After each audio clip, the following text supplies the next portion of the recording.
Hello, welcome once again to our weekly Zoom chats from the Pocono Liars Club.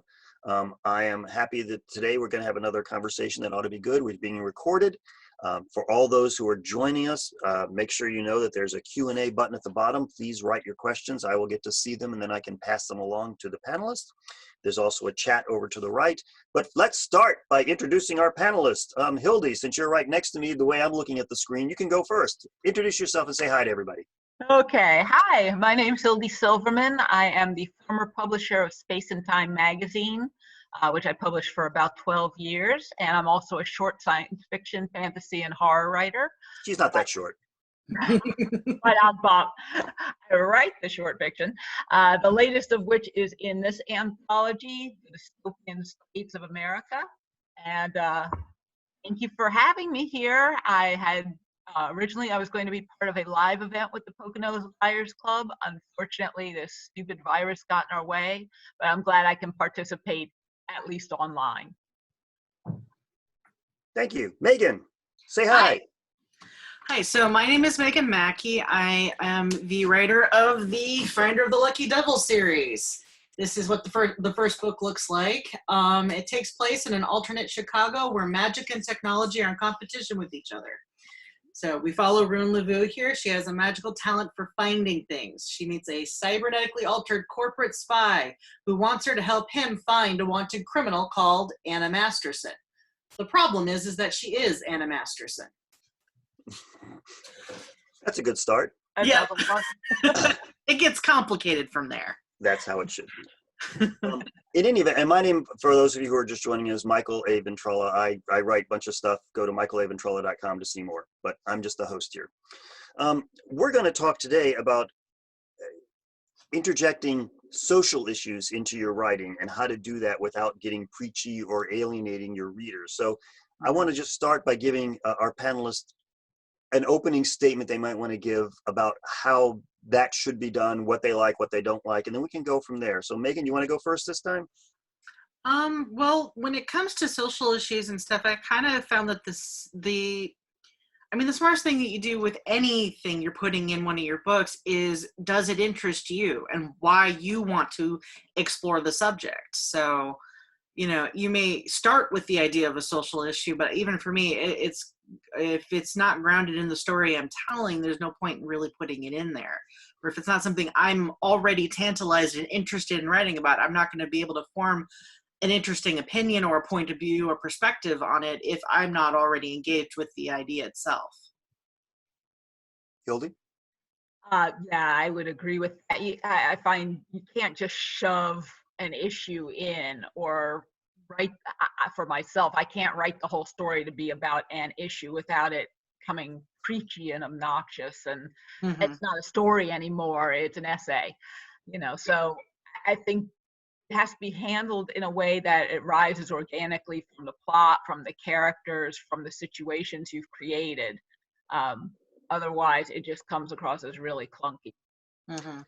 At the same time, isn't there social issues and politics in everything? I mean, you can't ignore it in your writing. You have to at least acknowledge it. If nothing else, the law and the politics of the land where your story takes place can have an effect on your story. The question is, how do you want to work that in, because it makes the world more realistic. Right. Yeah. And you're going to have a viewpoint, but how do you, go ahead. How do you stop it from being, here's my viewpoint? How do you stop? You don't want to do Ayn Rand, you know. How do you write a story that tells your story without hitting people over the head with it? Right. Well, like I was saying, I think it has to rise organically out of the subject matter you were already going to write about, the story you were going to write about. Yes, politics of some sort is in. I don't know that you can write without some form of politics in there, but it's very different if the narrator is speaking those politics and telling people what they are, or the characters are experiencing the world and, oh yes, this political issue is part of that world, therefore they have to deal with it as part of their plot. It just has to be woven in.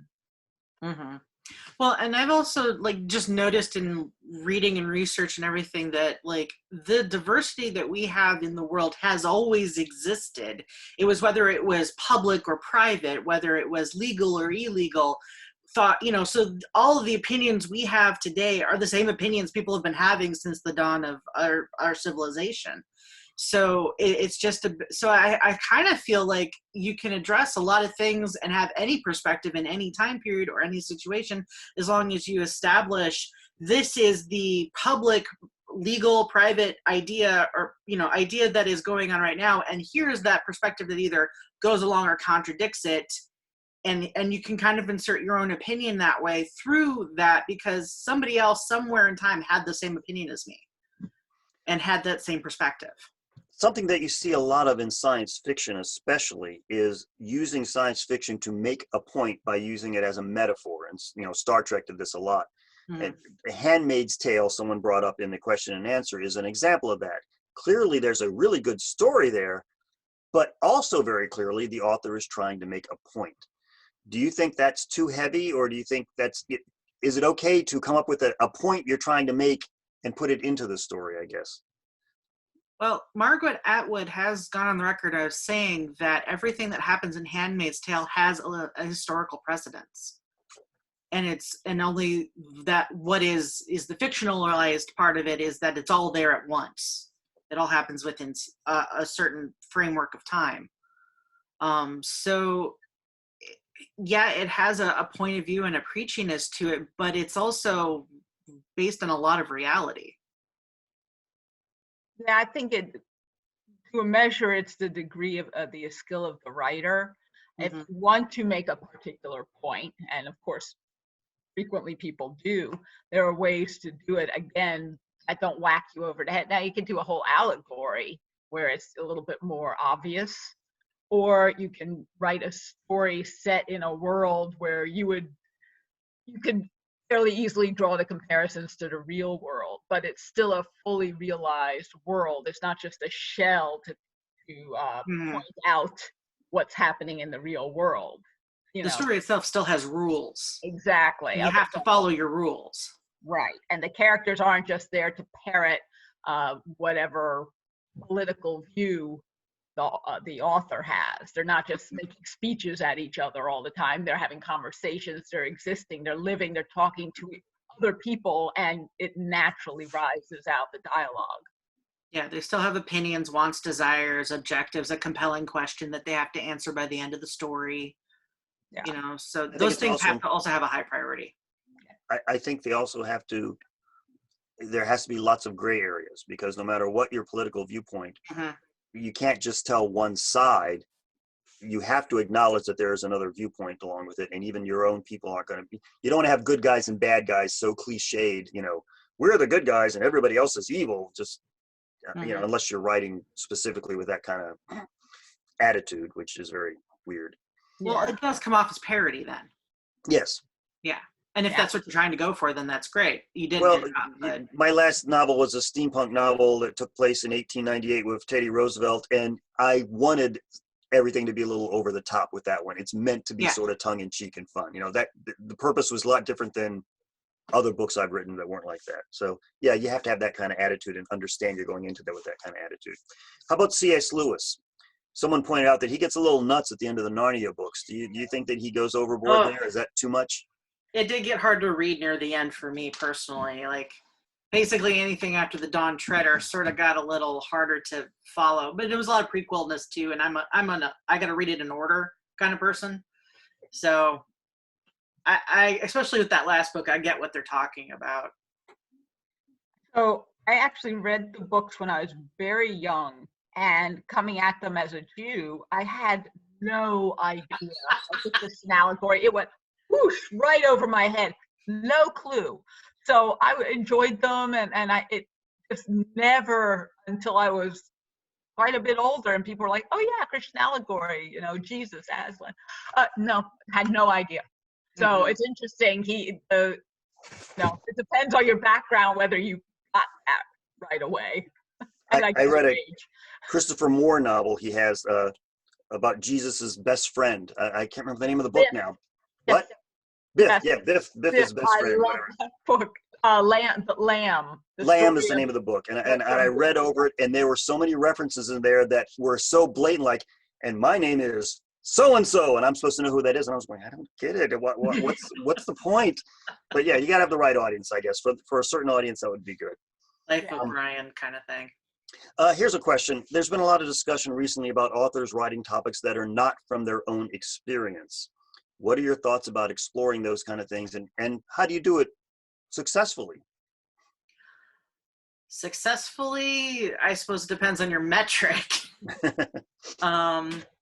But I think it's important. I think that I mean, I've got another book in my series that is going to be a spin-off series that's actually based on a Black woman as the lead character. And part of what I'm doing there, I'm basing it off of a friend of mine who, you know, is often doing films now and is actually doing really, really well. And I'm like secretly hoping I'll get picked up by Netflix and then I can have her play the lead. It would be really, really cool if that would work out. But one of the things I noticed when I was going to cons was there was always these, you know, teenagers of color who were walking through having as much nerdy fun time as the rest of us. And I was like, I wish there was something I could hand you that looked like you, that you could read and get excited about with all this nerdiness and such too. And I know that at the end of the day, though, any characters I create that are of color are going to be coffee characters. They're going to be, you know, possibly rich and interesting goodness coming through a white filter.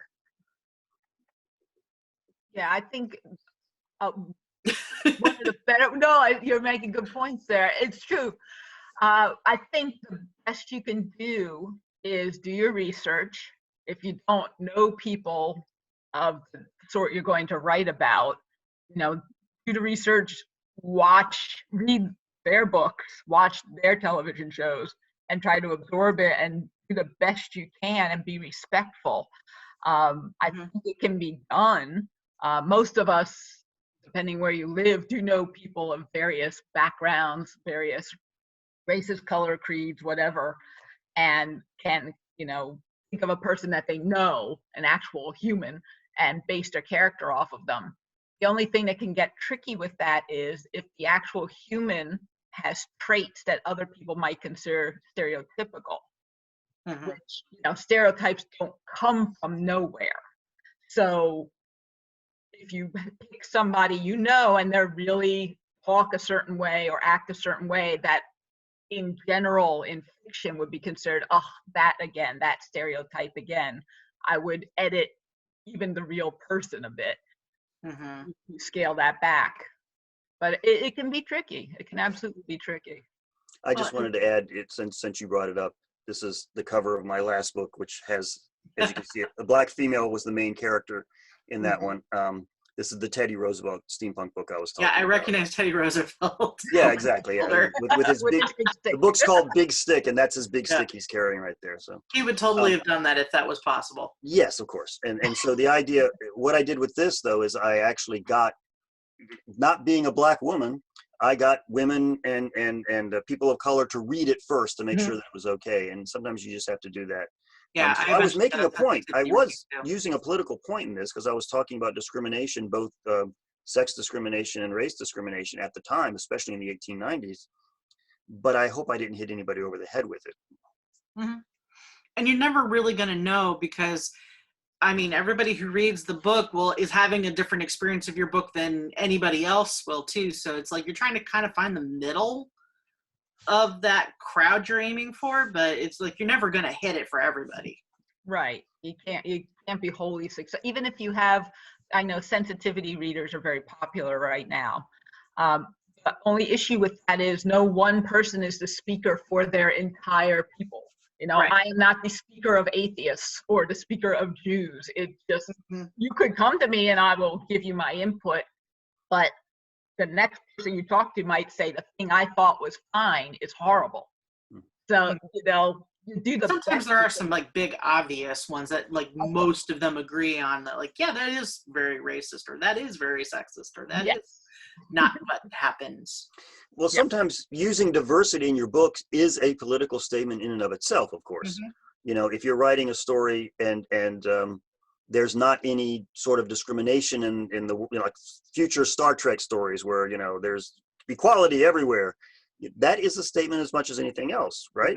Or like on the Orville when they have a blob person that you accidentally run through in the hallway and you're like, oh dude, I am so sorry. Right? The blob demographic, you know. Here's another question I'm going to throw out at you. Some alt fiction, such as steampunk and others, will change something such as the role of women in society by giving them more power or agency. But do you feel they can also subtly erase the difficulties and oppression that a group may have faced by ignoring the actual realistic discrimination that actually happens? I've gone back and forth on this issue actually, because I've been thinking about it recently where I've been reading a bunch of books within a genre and going like, I get it that women are second citizens to men in Victorian times, but I'm kind of tired of that same struggle, the same answers, the same conflict, and you're not saying anything new about it or taking it in a different respect. So like I've found it refreshing for some steampunk books to, you know, turn it on its head and go, okay, this person did have power, because there were women that had power in Victorian times. I mean, it was Queen Victoria, you know, that what, like, she didn't do a lot for women's suffrage and movements and stuff, but there were a few that actually had some legit power and, you know, some standing and stuff and made things happen. So, you know, I'm kind of back and forth. It's like, yes, it's historically inaccurate in a general sense, but at the same time, if you're not saying anything new about it, I don't really know why I'm reading you.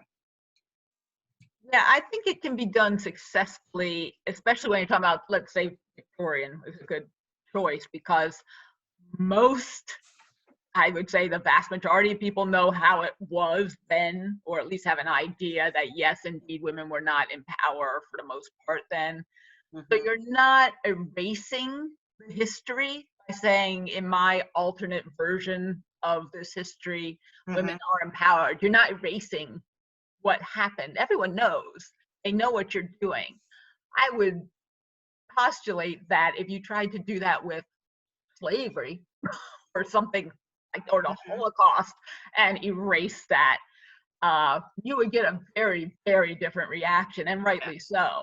So I think it depends on the history you're talking about. Right now, in fact, there's a TV show, Hollywood, that is telling basically an alternate version of Hollywood history if, say, Rock Hudson was allowed to be openly gay, and if Black women were allowed to star in movies. And again, I think that's something certainly this storyteller can do, because people know what was going on in Hollywood at that time. They know the true history of these people. So there becomes a contrast. Exactly. Yeah. It's not erasing it. It's almost underlining it. Like, look at what their lives could have been had they been treated differently, which is a political statement right there. Yeah, very much so. Can you think of any examples where you think the author has done a really good job of fitting in a political issue or a social issue, but yet you still want to read it and you don't feel like you're being hit over the head? What are some good examples that you can think of that you liked? Ooh, just a lot. I'm putting him on the spot here, aren't I? You know what's terrible is I keep thinking of my own book. Besides your own books, yes. Yeah, besides my own book. One of the best short stories, I'll give her a plug here, that I've ever read was a departure, or at least from what she wrote later on. Esther Friesner wrote an absolutely brilliant short story, and I apologize because the name escapes me, where she basically, the premise is that women who have had abortions have to visit holographic versions of what their child would have been up to a certain age. It's mandatory. You can have the abortion, but then you have to basically live, you have to keep seeing the child and what it would have been like for a certain number of years. And the reason it was so brilliant, now I know Esther personally, I know where her thoughts are, but if you read that story, you would not know what side of the issue she's from, because she explores it so fully, and it's part of the story, and it's so integral. It was just brilliant. One of the best things I've ever read that made the political point pretty much for both sides. Michael Karp says he thinks that's called a birthday. Does that sound right? That does sound right. There Yes, you go. thank you. I have to interrupt for a second because Larry Hodges, who is another political writer, has pointed out that it is now 2020 of May 20th, 2020. So it's 2020. And we should all acknowledge that and have a nice second of silence. So let's have a second of silence. Good. All right. Now, We lived that moment to its fullest. back to the points. Megan, did you want to comment on that? About someone you think did it really well? The only thing that's coming to mind right now is Claudia Gray's Defy the Stars, where they've got there's a bunch of plants and there's Earth, and humans on this planet called Genesis have broken from Earth in this war that's continuing to go on, and there's this whole they want to be just not plugged into the internet. They don't want to, exploit the resources. They want to live with nature, and they're all about acceptance, but everyone's got to have a religious creed of some kind. But they all can exist together. And through that, and it's not just the first book, but through the series, she explores the whole idea of how zealotry from all its perspectives, not just from the bad guys or, the Federation or whatever. And the rebels kind of thing, but that the rebels get their own kind of zealotry about we don't want any, because there's mechanical beings, and mechanical beings aren't real people, so we don't want any, xenophobia arises even from the most nurturing of environments. We all have our prejudices and our privileges, so that's the one that really comes to mind for me right now, about that. I had to sit and think about it. It was even if we did everything that one person would think is right, it would still, something out of it could still come that's negative, dark, or discriminatory. Do you think that, I'm riffing off of one of the questions here, do you think that certain authors should not tackle certain subjects? For instance, could a white man have written Roots? Or would people say, no, you should have not have written that. That's really not something for you to write. Could a man write a story about women's suffrage? Do you think that's too far? Do you think people should stay away from things too far out of their experience, I guess is what I'm trying to say.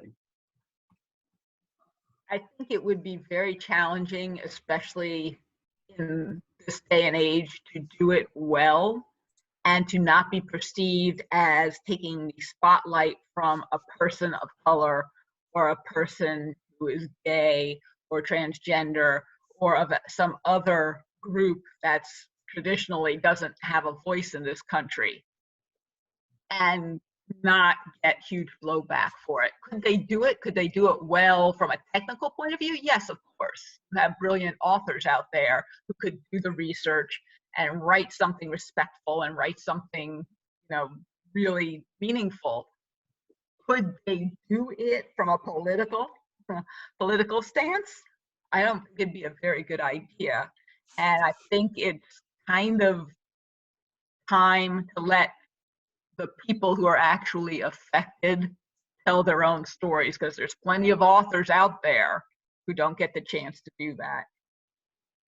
Yeah, I kind of agree with that. It's just time to bring up other voices and let them shine, promote their work. See, they've all got things to say that they can say more eloquent from their background than someone of the opposite. Now, I don't know if I'd say that you couldn't try.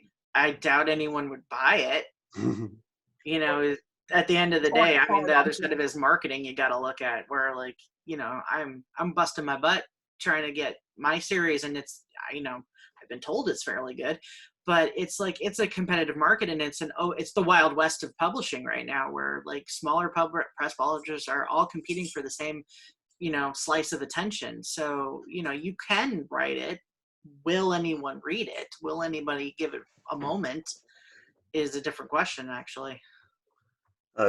Teal pointed out that Andre Norton wrote books about a male Navajo, so it's not like you can't, but of course that was different. That was back in the 60s. Things might have been a lot different. Again, they weren't going to let a Navajo write their own story. Yeah, I don't think, for example, I should be writing a story about the Holocaust or anything, because, it just doesn't seem right. I don't Right. know. There was I'm sure anyone who's familiar with the various Twitter wars is familiar with the blowback. There was a white woman who wrote a story of migrant workers from Mexico. I don't remember the name I of it. heard about that. Yeah. Right. Now, this was a book that was championed by Oprah, and it Yeah, was like $1 million. oh yeah, it was the Advance Grapes of her Grapes of Wrath or something. But the response was, and arguably again rightly so, there's about 500 writers who are actually Mexican Yeah, who go read have Daughter's written that story or could write that story and are ignored. Yeah. And this white woman's getting showered with money to awkwardly, from what I understand, I haven't read the book, so I can't speak to that, awkwardly pretend to have that lived experience, which she does not. So you have to think it through when you're choosing your subject matter. What about dark topics like domestic violence or sexual assault, mood disorders, those kind of things? How dark should or can an author go? Well, I write horror, so really, really dark if you've read any of my stuff, some of it. Again, I think even if it's a horror fiction, if you're going to root horror in events that are realistic, like rape, like incest, like whatever horrible thing, if you haven't lived that experience, and hopefully you haven't, you better do your research. You better not just use it as a plot point. You get any sort of respect. It comes back to, why are you writing about it? Right. If you're writing a titillating rape, I would say There's no such thing. no. There's no such thing as titillating rape. Sorry. On the play. No. If you are writing an experience showing the horror of it and how it can be whatever comes out of that horror, but addressing it as the awful thing it is with respect and with a character involved who is a fully well-rounded human and not just she's there to be raped, yeah, you can do it. She follows me in the take me position. Yeah. Megan, do you have anything you want to add to that? I don't know. I personally have my limits, but I wouldn't ever want to say to another person, you can't write about that thing. Like for me personally, I cannot and probably will never be able to write about violence against children or child death in a outside of like illness or something like that. But I can't violate children in my imagination. It's just something I can't do. It's one of my biggest problems with that famous scene in Game of Thrones, the Red Wedding, where I'm just like, pregnant women get murdered in real life all the time. Do we really need it to be our entertainment? And that's all personal for me. Like, I would never say to someone, you can't write that if you want, but there's a few books I avoid because they're like, oh yeah, it starts out with like massacring children. And I was like, I can't live through that. I'm sorry, I can't go there. It's the one thing that's my line. A couple of people have pointed out that the book you were talking about earlier is called American Dirt. And someone else says that the woman was actually Latino, but American Latino. She wasn't Mexican. I thought it came out that she turned out not to be. Oh, that would be an interesting twist. That was part of it. She claimed that she had like a grandfather who was Latino. And then they were like, nah, that's not really actually true. Well, it was very complicated. I'm not going to go into that. But yeah, that was part of the debate going on. But to what Megan said, because I think that's a really important point, especially if you write horror or if your other fiction includes horror elements, there has to be a recognition that for some people, no matter what you write, it's going to be the line. You're going to cross the line and you won't readership. And different, an author either has to say, well, I really need to tell this story and hopefully there is some audience that them it won't cross the line, but also accept that, yes, I'm gonna lose some people by killing the child, killing the dog, whatever the line is for people. Yeah, that's just part of it. But doesn't that make it harder sometimes to sell the book or to sell your stories as well? And one of the questions we have is, how do we get agents and publishers to acknowledge these kind of things? How do we present them to get readership? How do you not scare people away because of your serious topics? You know, this is a book about sexual abuse and how a woman comes off of it. And some people are going to go, I don't want to read that. But yet it's an excellent book. How do you convince them that? Well, you'd have to know who your target readership is, who your target demographics are. And I'm not saying that's easy to understand, especially if you don't come from a marketing background. But you do kind of have to have an idea, at least, like, who do you want to read this? Who do you want to have the conversation with about your book? And I'm like, in my first book, especially, I've got a character who starts out trying to recover from a very deep trauma. You know, because she was in this privatized penal system where the corporations made the rules, not the government. So she suffered a lot of trauma and suffering from that, and had spent, and like, then we take a time skip 6 years later where she's still working on recovering from all of that and going through that trauma. And I knew that, like, for me, that demographic that this appealed to outside of would be like me, you know, women between ages of 20 and 40. And it's one demographic. It's not the only demographic, but it was like one where I was like, I definitely want to write this for women who've gone through some things and are now becoming strong people because they're learning to grow beyond what happened to you. And I've had readers come back and talk to me about, like, how they recognized some of the steps that she was going through to start to take back her power, take back her own identity, at the same time trying to figure out how to just be a functioning adult, period. And you know, so it's like I had a very clear idea of, originally anyway, of who I would want to have reading this. And I've been surprised by the demographics that have just shown up to read my books. You know, like, I've had older women in their like 70s and 80s walk up to me and go, oh, I'm so excited for this next urban fantasy. I'm going to take this and go read it, and then come back and get the next one. And it's been just, you know, fascinating. I've had, you know, men love it. I had a guy who stopped me out at Dragon Con last year. He was like, I just wanted to tell you that was one of the better books I have read this last year. And it turned out to be my second book, not my first one. So it's like, so he was just going to treat the first one like a prequel. And I was like, I'm really surprised you still understood everything that was going on. Well, here's another question. I think it's a good one.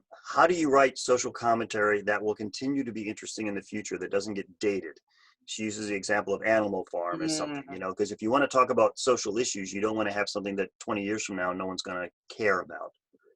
Well, I would say if you're talking about Animal Farm, that's pretty darn relevant still, right? I mean, I think certain things are evergreen, or they keep coming back whether we like them to or not. I mean, how many times have people cited 1984 in relation to what goes on nowadays?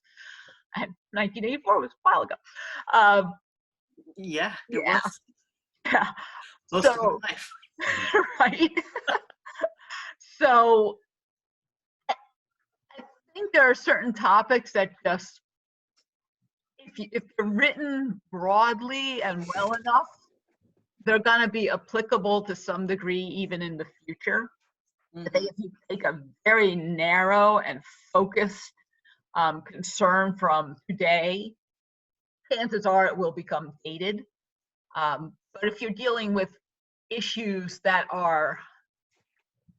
affect everyone all the time, for example, if you deal with racism, or if you deal with political unfairness to people who don't have as much money as other people, probably going to be around forever to some degree. It's going to be still somewhat relatable.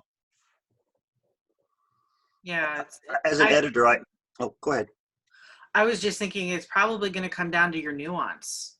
Like, the general issues have always been there in some form or another. It's the nuances and the details that date it or don't date it. as an editor, I have had stories submitted to me that were well written, but they were so dated, we knew that they weren't going to work. For the Beatles anthology, I had someone wrote a story where the Beatles met Donald Trump. And I knew that 10 Yeah. years from now, people are just going to go, I don't care, I'm not interested. In the same way that if you wrote a story, well, it could be done. It just has to be done in such a way that can still be good 10 years from now. But if you're doing it to make a point about Donald Trump, I didn't want the story, even if I agreed with the politics of it. Right. It's too specific. If they had done a story about a fictional dictator or something where it could probably translate down the line, maybe that would have worked better. But if you're that specific, it's this guy and this time, yeah, it's going to become dated. Yeah. Someone asked, we talked about, we don't want to hit anyone over the head with our politics. Someone's asking, how do you know that? What does that look like? What do you mean when you say that? Well, I guess as I used to edit stories as well when I ran Space and Time, so sometimes we would get a story in. I can think of one actually right off the top of my head. A writer wrote a story that was a straight up Christian bashing. Now, maybe they knew something about who I was married to at the time, and they thought, oh, wow, she'll want to publish this. Oh, sure. But it wasn't a story. It was just, there they are doing something wrong, and this was wrong, and boom, boom, boom. It's just, there was no actual story there.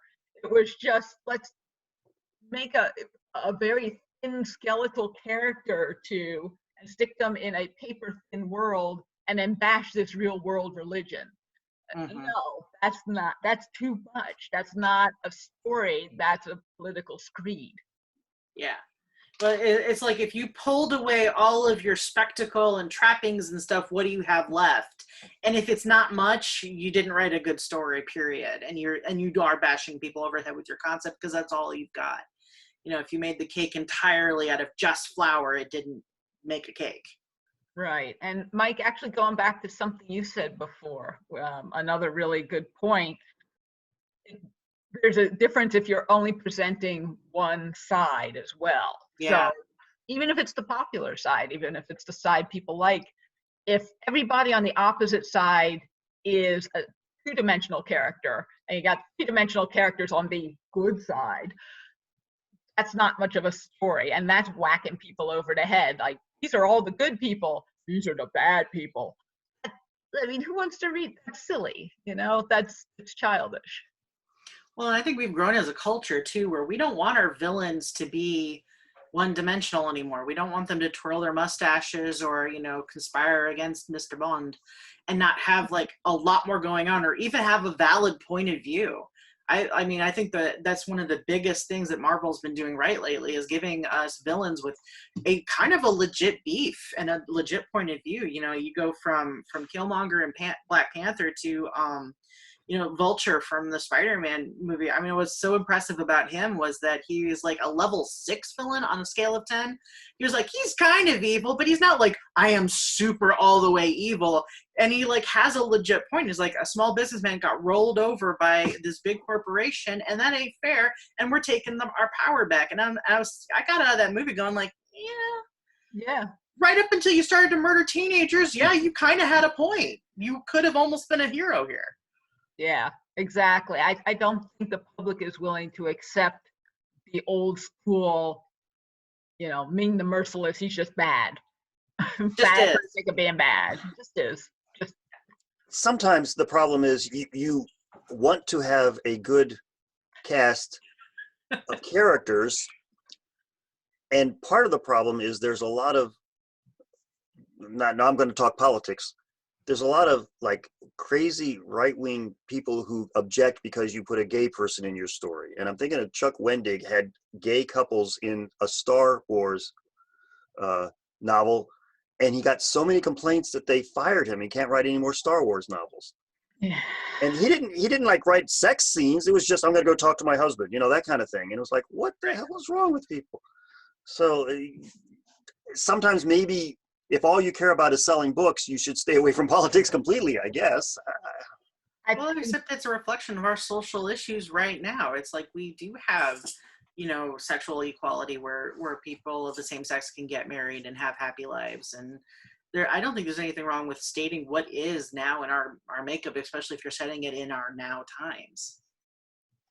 Yeah, I think it says a lot more about the publisher, whoever was publishing it, refusing to then work with him again because of an outcry of even if a backwards many, but probably more like a very loud backwards few. Mm-hmm. Certainly, and I know of Chuck, I think he would agree, that is not going to stop him from, they may have stopped him from writing Star Wars novels, but that stop him from writing his other super, super successful novels and putting as many gay characters, trans characters, whatever characters he wants in them. And I would be very sad if an author felt they couldn't include people and be inclusive if they wanted to be. Afraid. Yeah, if they wanted to be. But like, this also could not be the end of the line for him either. Who knows, like 5-10 years down the line here, that could be like, oh yeah, we'd love you to come back and write more on that series that we had to not, we have new management now, or times have changed, or there's a drive for what you got now, and let's do this. I mean, I think Timothy Zahn is a great, example of how you ain't over till it's over. That's right. That's a good point. Mm-hmm. Someone is asking, do you go to experts, sensitivity readers about dark topics? When you're trying to write something like this, who do you consult when you want to make sure you're not going too far or hitting someone over the head? I do not have specifically a sensitivity reader. I go to a friend if I write a character so far out of my experience that I want to make sure it's respectful. I can usually find a friend who is within that whatever group, or let's say my kid. If I want to write a character who is non-binary or gay, I can go to my own kid and have them look at it and say, okay, Mom, yeah, you got that right. That might be a little much. But I don't per se hire a sensitivity reader. Again, I go back to my concern, my personal issue with that is no one person is the spokesperson for all. And yeah, I trust my friends because I know them, but I don't necessarily know that the person I'm hiring is speaking for the broadest number of people. It's just that's my own thing. Other people have different ways of handling it, and more power to them. Megan, anything? I don't know. I wanted the sensitivity reading for my books because I knew I wanted this to, I really wanted to protect this character that I had created, because she's just really awesome and badass, and I wanted to, she was an antagonist in the first book, but she wasn't necessarily a bad guy, and that idea excited me to want to write more of her story and stuff. So I would love to talk to people about my books, so like the more eyes I can get on it for any reason is a good reason for me to have another special reading. I'd love it to have been like 12 different people of color who were interested in sci-fi and fantasy and had a perspective or an opinion to read it and talk to me about it, but I was only able to get 2. But I like beta reading. I like process, and I get jazzed off of that sort of thing where people come back and say, here's what I saw, here's what I thought, here's an opinion I have about it, and I'm going, I like that. I'll be right back, gonna pursue 25 more pages before the end of the night, because I just get juiced up to tackle things like that or solve problems, but they're not really problems, just take a different take on it. So I say go for it. Don't think but it's like, don't look at it as a stamp of approval that, okay, my book has been certified this safe, because that's not going to happen. That's not going to happen. But I don't feel like there's anything wrong with having as many eyes on your project that you're trying to share publicly. Because if you're going to write a story and put it in your own back corner of your basement and you're the one who reads it, then that's fine. You can do whatever you want then. But if you want to do something with this, you want it to be more than just the story you told yourself, then yeah, the more input you have in it, the stronger it can only become. And I think this goes out Well, I should point out the difference being Megan is writing full-length novels, and I'm That's writing true. short stories. If I was writing a full-length novel, I think I'd have a different, I would go your direction. With a short story, it's impractical. Well, because you change as the author over that long period of time. Because like my last book, book 3 of this series, I took freaking 9 months to write it. And I evolved during that time, as you do as a human being. If you're functioning in the world, my perspective changed. And so like even when you're going back to read it several times and stuff, you might lose the consistency through the idea you were going through because it changed over the course of those months. Right. Or you cut like 100,000 words out of it and now you have holes that you got to refill. So, It's more challenging. Yes. I will point out as well, sort of talking about what Hildy was saying, is that you get advice from people, but you are the final judge. Because I know that I've had editors and my sensitivity readers give me comments, and I just didn't necessarily happen to agree with them. And I'm the one who finally decided. For example, in the last book, there was one of my readers said, "This is fat shaming. You shouldn't have a character say this terrible thing." And I was going, yes, but he's a bad guy. It's okay for him to say bad things like that. It doesn't mean I'm saying it. My character is saying it. Right. And so sometimes you have to step back and realize that, because I've written some evil characters who say things that I don't agree with at all, and they're the bad guys. Sorry. Yeah, it can also get, the other side of that is it can get very complicated if you have a whole bunch of different people editing and providing input. You're going to start contradicting each other, and you're like, what do I do? And yes, ultimately you as the author have to say, no, this makes sense for the book, this is right for the book or the character, and go from there. I suppose the only time where that might not be true is if you're franchise writing. So at the end of the day, Marvel has the final word if they're going to print your thing. But that's almost a different market and genre into itself. Yeah, the tie-in writers, and we know many of them. They face a whole other set of challenges, and absolutely, you're right. They are not the final word by any means. Which sometimes people have trouble getting publishers interested in diverse books and diverse voices, I should say. If you're writing, if you're not white male, sometimes the publishers will have trouble. How are we going to promote this and sell this? How do you get publishers to acknowledge diverse voices in diverse communities? Is there a way? Is there an answer to that question? I don't know. If there is, I don't think I can answer it as a white woman. Yeah, I didn't find one. What I ended up doing was when I got my 50th rejection letter, I said, fine. And I published it myself. And I went out and sold it myself. And I got my final rejection letter on the day I sold my 100th copy, telling me that they didn't think there was any market for these books. That, thank you for your submission, but there's no way we could sell these. And I'm now like thousands of books in, and I got picked up by a publisher. I'm now with eSpec, who has republished me. And eSpec are my guests next week, by the way, folks. Oh, yeah. Yeah, I got a great text from Danielle this morning going, "You're not in the flood zone in the Midwest, are you?" And I'm like, "No, I'm okay. I'm all right." Yeah, so like they've republished me, they've seen what I'm doing. Wing cons are going to happen again, and when they were happening, I'm touring with people like Jim Butcher and Kevin Anderson and Keith DeCandido, and I said it right that time. So like the publishers don't have the final say anymore on what gets published, what is marketable, what people are going to read. I'm still growing. I'm still getting my books out there. And I mean, there's a lot of conversations going on right now because I went to the Superstar seminar, and a lot of that was talking about what's the middle ground. It's all about hybrid publishing now. You publish some books yourself, some books through a small time publisher, some books through a big time publisher, some books are tie-in, and you diversify your income stream to go full time. And it's like, that's sort of what I'm working on right now is finding all the different ways. There's no one path anymore. You can have several paths going at the same time. That's a wise move. And going back to what you were saying, I think another way to make sure that diverse voices get published is to support diverse publishers.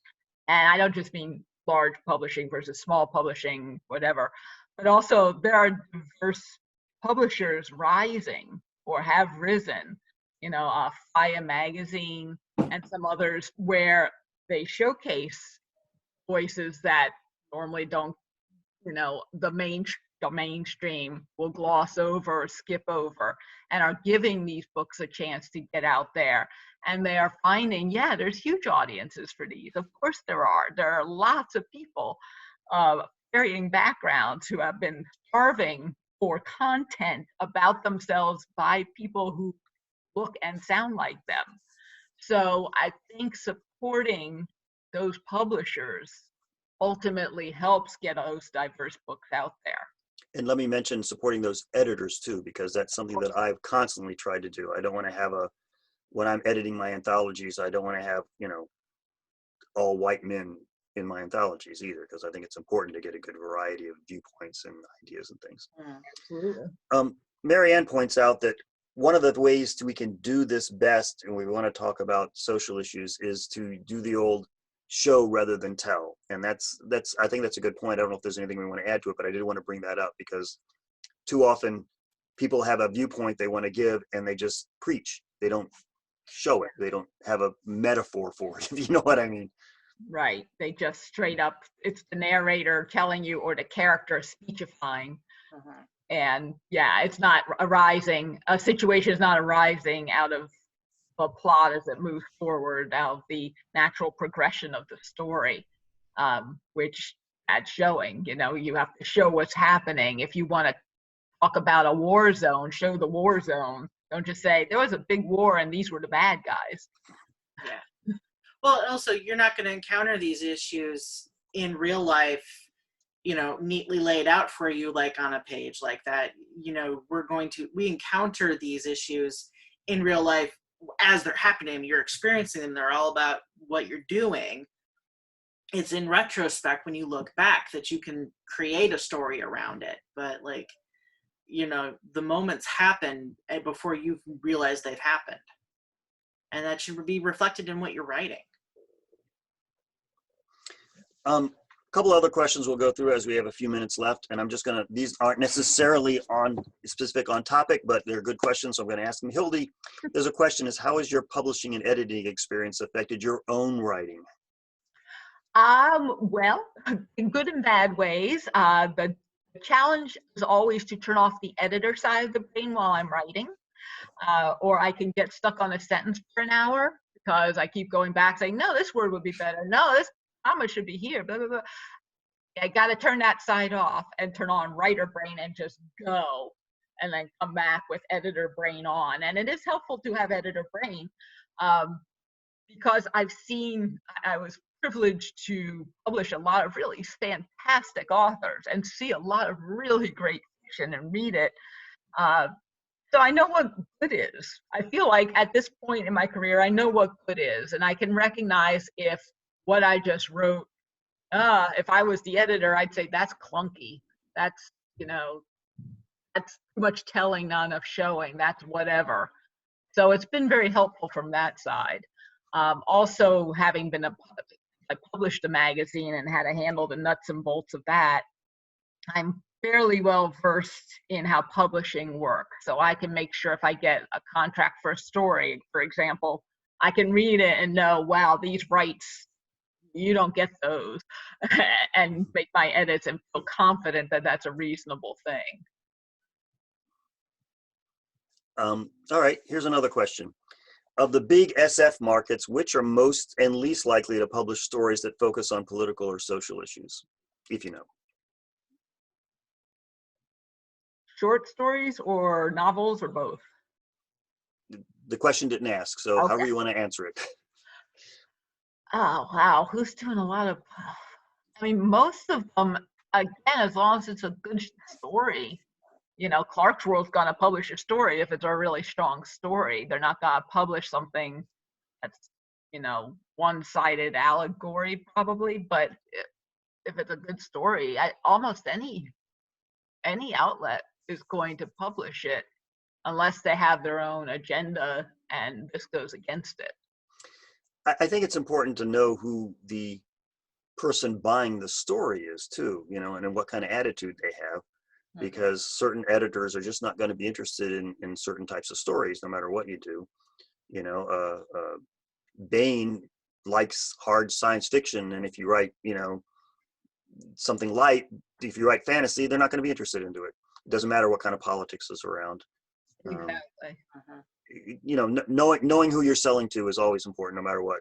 It's almost like know the guidelines, know who's buying it.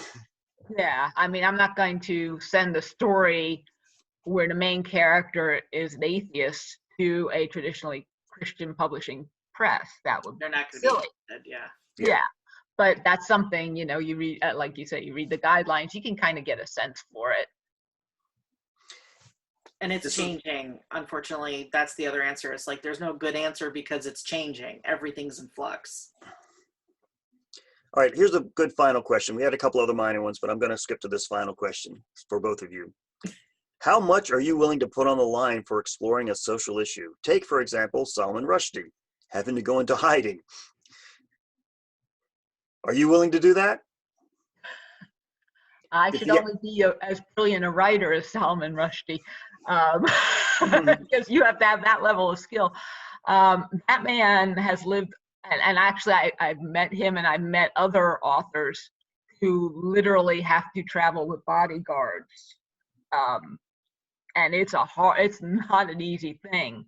But if you have something you feel is that important to say and get out there, come hell or high water, you know, I think you have to do it. Do I want to do that? Honestly, no.